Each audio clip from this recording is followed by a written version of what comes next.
Hello from sunny Arizona. I'm out here testing the Ultra B with the new Ventus Aetos controller. If you've been watching our videos recently, you'll know that I had an EBMX controller in this bike and it just didn't really work out, honestly. And I decided I wanted to change to this and I'm super happy with it so far. The install was super easy on it. I love that it has a really nice display. I like that it replaced all of my OEM controls. Here's another thing I really like. I thought your horn would not work on this bike, but it wires right in. You get a regen lever now, which is nice. I don't see myself really needing to use it all that much, but it's nice to have it. There are a lot of calibration things you can do in the screen as well. You can calibrate your motor, your throttle, your regen switch. There are just a lot of different parameters that can be controlled right here. No app needed. And of course, the app definitely expands beyond that and you get a lot more functionality with that, especially controlling your power modes. But it's awesome. You have 5 power modes on tap. Right at your fingertips, you can control the regen right at your fingertips. Yeah, I just like it so far. It's been really consistent. One lesson that I learned today is that I actually tripped the BMS. And I will say that I was pushing the limits of it. Basically what happened is the 24 battery profile limits you to your peak discharge at 210 amps, whereas the 25 battery limits you to 300 for that. Every other parameter is the same. So what I thought is, dang, I really felt like I could get more power out of the EBMX. What's going on here? I felt like I was limited around maybe like 14 kilowatts, and I knew that you could get up to, I don't know, 16 and a half, 17, let's say. So what I did is I went to the 25 profile and I just backed down that peak discharge. Where I started was 240, and I actually tripped the BMS a few times today. I about actually had a bad crash in the rollers the first time it happened. I didn't expect it to happen because I was holding it wide open in other areas. Oh, what the f just happened, dude? But I tripped it, the bike shut off and it wouldn't come out of that until I disconnected the battery and plugged it back in. So lesson learned, if you are gonna push your limits, don't do it in a dangerous type of situation like I did, going into like 3-foot deep rollers. It's not safe. But what I learned from it is 240 didn't work. That tripped the BMS on this battery. But I went down to 230 and it doesn't trip it. I can hold the bike wide open and it won't trip it. So I don't know if that's gonna be the case with my other Ultra B battery. I assume that they're both the same. They're both 24 batteries, but that's really good news. And it's a reminder that it's okay to tinker around a little bit with this controller. It gives you the ability to. All that said, what I really like about it is that there's so much control to this. And that's how it should be, right? Like you should be able to control whatever you want. And the way I would define it is the EBMX that I had was more like kind of an iPhone type thing, and this is more of an Android. And I will say that I'm an iPhone user. You know, I like the simplicity of that, I really do. But when it came to having the controller, I actually do like having more control, right? It's in the name. It's kind of nice to be able to manipulate a bunch of different things. And I think the EBMX does make sense for a lot of different people, but personally, I think this is what I wanted. I wanted something that simplified the controls. I wanted something that gave me a better display, that gave me better information on what's going on with my bike. You know, like actually having a temperature on my motor, on my screen, that's a lot nicer than the OEM display, right? Like you just have like 4 bars or something like that. I'm gonna go through the settings on both the app and on the screen that you get with your bike here. So to begin with, we are in mode right now, and you also have EBS, which is your regen. So I can toggle over to that by hitting EBS on the controls or hit mode to go back over here. You have 5 different modes: boost, race, sport, eco, easy go, and if you hold the down arrow, it goes to reverse. But yeah, you hit the start button, it starts. Pretty simple. EBS, you can start with 0. Each mode, you can adjust this, so it's all independent. It's not just like a universal thing, like it is on the OEM controller. And yeah, it goes up to a ridiculous amount of power. I don't know anyone who would want to have this much regen, but in case you do, there it is. Personally, I'm just going to leave it around 25 for myself. You can also see there's C, M, and B. That stands for controller, motor, and battery. Those are your temperatures for all 3 of those. The battery, unless you're able to bind it via Bluetooth, which this battery isn't capable of doing it, as far as I know, you will not have that temperature information. That's okay by me. Yeah, nice to have those options. The battery percentage is right below that. It's at 77% right now. Super nice. Overall, I'm really happy with the screen. It has the beeping sounds. You can turn those off. They used to drive me crazy, but I actually kind of like it at a subtle level. One thing I want to dive into here is just things that are in the menu. So if you hit OK, you get into the menu, and yeah, it has like lap timers, stuff like that. Timer recorder, metric or British. So British is like, you know, the miles per hour kind of thing. In the States here, that makes the most sense to us. Language, time. I don't know if that'll really work well for me just because I pull my batteries out all the time, so I never really put the time in. Brightness, that's cool. You can adjust the brightness. Be nice, you know, if you're doing night riding, you don't really need the screen to be as bright as it is right now. The volume, I love this. You can do the power up sound, and you can go from 0, 25, 50, 75, or 100% volume levels. So I kind of landed around 50. I feel like that's kind of a comfortable level. Angle setting for your tilt sensor, in case you enable that. Don't have to have it on. Like the kickstand sensor, I do like having that on. I find it to just be like helpful as the safety thing. But I had to disable it just for this video because it shows you on the screen stand sensor. So moving on, BLE lock, password lock in case you want to set a password for it. The headlight thing here, it just skips right over that. I assume that's something that's only accessible by maybe like the Ventus bikes. I'm not really sure.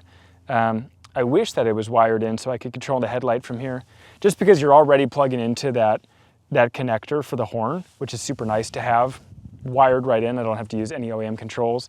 I wish that they could integrate the headlight features as well in there to go like on, off, and brights for this bike, but that's okay. I can live without that. Skip over that. This is the battery bind thing. I could not get this battery to bind, so I'm just set to voltage estimation, which is what most bikes are doing anyway. Bluetooth OTA, I couldn't get this to work either. I was trying to update the screen here and it didn't connect, and it seemed fine. I was able to connect to the controller and update that, but for some reason I couldn't get this to work properly. I don't know if that just, I don't know, different bikes are able to do that. That's one thing I've noticed about this controller is that certain options just aren't available, but you have everything you need plus extras, you know? So the super extras here really aren't totally necessary. Speed calibration, I'm actually gonna mess with this eventually. Don't totally know what these numbers stand for, but basically what I'm gonna do is just reference what it says on the speedometer, have my phone, like GPS type speedometer going, and try to match those and adjust this number relative to that. This is really cool. You can calibrate your throttle and your brake and your motor all from this screen right here. Super cool. Like obviously you can do it in the app too, but it's really nice to be able to do it here. Okay, I have the VTB app and you can see my name here, VTB FOC Nate Peppel. So I can tap on that and that's how you connect to your bike. You know, it's really nice in case you have other riders. Like Josh is gonna have a V9600 on one bike, he's gonna have an Aetos on the other bike. Just keeps it straight so we know whose is whose when we're making adjustments out there. Okay, so this is the Ultra B. This is all like settings that are kind of based around that obviously. And real-time status, you have information on the bike, what mode you're in, things like that. Parameter settings. So the modes that I was showing you, those are mode gears. Let's call them like riding modes. You have 5 of those. But what's crazy is that you also have these things like traction gears, is what they call them. And this is like D1, 2, and 3. So technically you have like 15 different power maps that you can design for this bike. And for me, that just seems like too much. I like tuning stuff, but I don't really have, you know, a purpose for 15 of these. So I honestly think like this is helpful. Maybe this is you do this for your muddy days or something like that, or a really different kind of like ride that you're doing. Maybe you have different maps on those, but I'm just gonna leave it so it defaults to D3. And then what's also cool is that you can have a default to a different riding mode as well. I think riding out in one is kind of nice, like more of your eco mode, taking off for the first time of the day. But also like, if I'm just riding tracks all the time, maybe I want to start in like M4 and keep it there. It's nice to have that option. So that is kind of basic setup. Not a lot going on there. This is how you switch D1, 2, and 3, by the way. Like I said, I just set it so it's default, so it always goes to D3, which is set to 100%. So mode settings, these are the 5 modes: Easy Go, Eco, Sport, Race, and Boost. And in each of these, you can adjust different parameters. Field weakening, max motor current, your coasting regen, you can do here as well. That's that EBS thing that you were seeing on the screen. You can adjust your throttle curve. I just have it linear right now. Regen curve, super nice. That's honestly really nice. I might actually mellow out the regen curve just so it doesn't come on quite as strong. I might actually have more use for it if I do it that way. Regen max current, that's kind of cool. You can adjust that just so you can get a little bit extra braking power but not lock it up.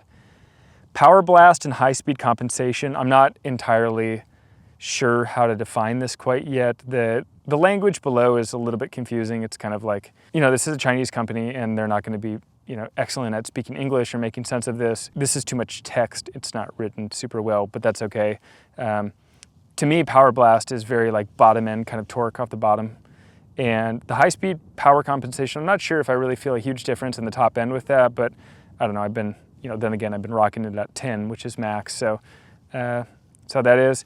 Also, if you need to make settings with this, you hit apply, and then you also need to back out and you need to hit save to bike. So saving, do not power off, cool. That's how you adjust all these. If you need slightly different settings, you know, D1 and 2 are also of access to you, depending on how you want to set this up. But yeah, these are all your riding modes, super nice. And now let's pop over to advanced settings. This is where you do, you know, your actual bike setup kind of stuff. So bike model, Surron Ultra B, and then you have your battery options. The motor, I set it to this stock 24 motor, which is what I have. It has the right temp sensor. You can set your temperature cutoff start and end. Really nice. They have a lot of profiles in here. They have so many different motors. Here, I'll even show you. Check out this list. You know, these are like your major motors for sure. Motor calibration, super easy. Just like how an EBMX or anything else works. You put it up on the stand. This one, the wheel actually spins a little bit more than the EBMX motor calibration does, but it works well. Throttle calibration, that's super easy. Regen calibration, super easy. You can set your Bluetooth name here. Set your password. I'm just, you know, all zeros right now. Calibration value, crawl and park mode intensity. I'm gonna set that to weak actually. I've noticed that that actually seems a little bit strong. When you put the bike in park, it actually kind of like locks up, which is nice, but you know, I have a parking brake and I'm okay. Then you have all these sensors here too. So I'm actually gonna turn my stand sensor back on since I'm here. And save to bike. And that's pretty much it. It's a little bit more complicated as an app, but they've done a really nice job laying it out. It was really easy to set this up too. I'm gonna go explore now and take you along for the ride.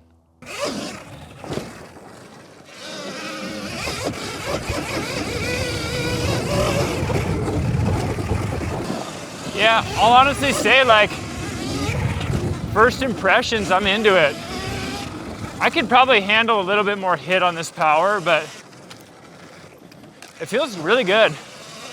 And this is just kind of a very exploration kind of single tracky area. A lot of cacti, a lot of sand, a lot of whoops. As you can tell, some rocks. I'll definitely play with it more. Sometimes I think I could use a little more speed, a little bit more bottom end, but you know, it just depends on the area really, right? This is probably the most fun I've ever had on my personal Ultra B. I remember the first time I rode Josh's bike with the V9600, and I just thought, dude, this thing feels like a spaceship. It just has so much pull, yet it's so smooth. And that's exactly what I'm feeling right now. When I rode his bike, we were in Wayne National Forest, I think that's what it's called. It's outside of Columbus. Very different terrain, you know, this is very like whooped out, it's very sandy, it's very rocky, there are cacti everywhere. But that same feeling shows out here, like it feels very connected. It's very smooth, it still has a lot of pull. It's so easy to adjust those little parameters too. I actually kind of like that they have like the power boost type setting, just to like change your bottom end hit really easily. It just makes sense. What else to say? I really like the controls that are on it. I like how simplified it is. I like the screen. I have way more info going on. It's easier to see everything that's on the bike. The app has been solid. It's really damn good. And it's really fun. And it really just kind of changes the bike. Like I feel like I'm on a V1 Plus right now, but a midsize, you know? It just feels like a completely different bike with this kind of controller in it. just visually and how it feels. So I'm gonna keep ripping around a little bit, but yeah, overall super excited with this. I'm in mode 5 now.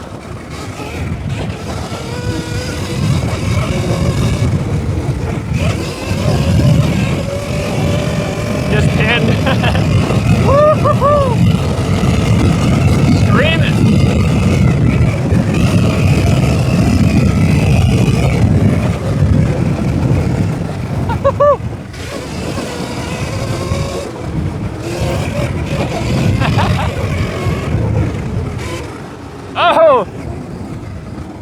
Oh, I tripped the BMS. Shoot. Just after I said you couldn't do it with that setting. You definitely can if you're screaming for that long. Thankfully, I'm probably never doing it that way, but good to know, good to know. Am I changing that setting? Probably not, because I normally never hold a bike that wide open for that long. Let me see, if I just disconnect this rather than the whole battery, does that reset it? Yep, you don't have to do the whole thing. Okay, that's gonna do it for this video. If you're interested in purchasing an Aetos controller for your Ultra B or whatever bike you're riding, visit our website below, electrixmotoco.com.